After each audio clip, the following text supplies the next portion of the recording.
You see, we cannot continue to do the wrong things and expect to get good results. One of the things, I'll give you an example on state institutions. If you take your minds back, we had a heated debate on the midterm census. And the institution I represent in a coalition, the National Elections Watch, we stood our ground. Not that a midterm census was not useful, not that it was not useful for development purposes, but elections and governance has a calendar.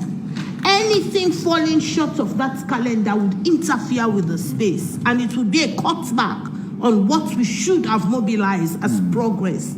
So what happened was that the civil registration was supposed to take course.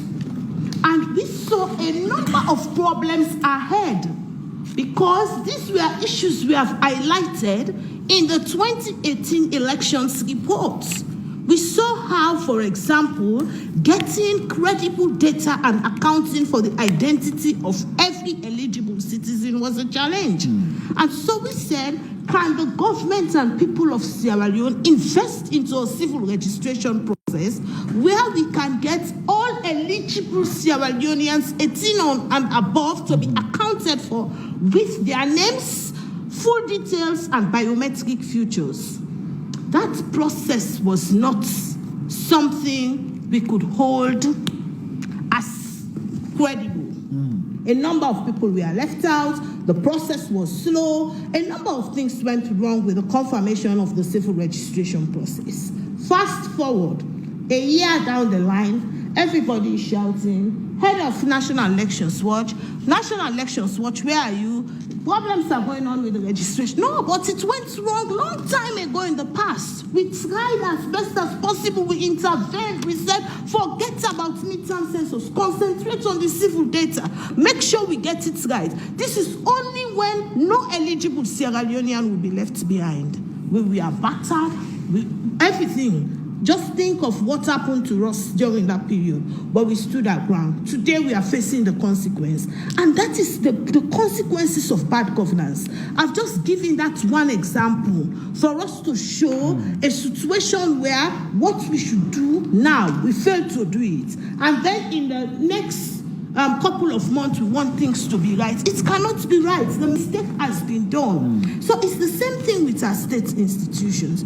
I have said a couple of times through our advocacy platforms, let us holistically review the 1991 Constitution. That Constitution does not support a democratic state. What will happen 2016, 2015, 2014, I am going backwards. It was the SLPP who were crying. They were my best friends. I am friends with the opposition because I'm friends with democracy. In a democracy, you must like opposition because it's about opposing you. If you push opposition, there is no democracy. They were all over the place. The letters on my office table are like this in 2016, 2015, complaining. And it is the same issue today that APC are sending the same letters complaining. How do we want to continue into a political jigsaw? Why can't we fix the problem? Making sure that supreme executive authority, those issues that are cut back to the state and democracy, we address them. Appointment is a critical issue. So what we are having, for example, is what we call a regime-serving police. They will do anything, right? Today, I feel sorry. I feel sorry for those who are benefiting. One thing I like about the police, like quote unquote, they do not change. They will go to lengths to misuse and abuse power. And when the other party comes to power, they do the same thing to them. They have never changed their stance. What you want us to do, we will do it. It should not be. We are nurturing a society, a violent society. It should not be the case. Let us try as best as possible to promote professional policing, a police that is accountable and subjected to civil oversight. That's why some of us believe that the police should be put forward to scrutiny, and those things that they have done wrong, they should account for police brutality, notwithstanding the rights of police officers also, because they are performing a sacred duty to the state. They also have lives that also should be respected and protected.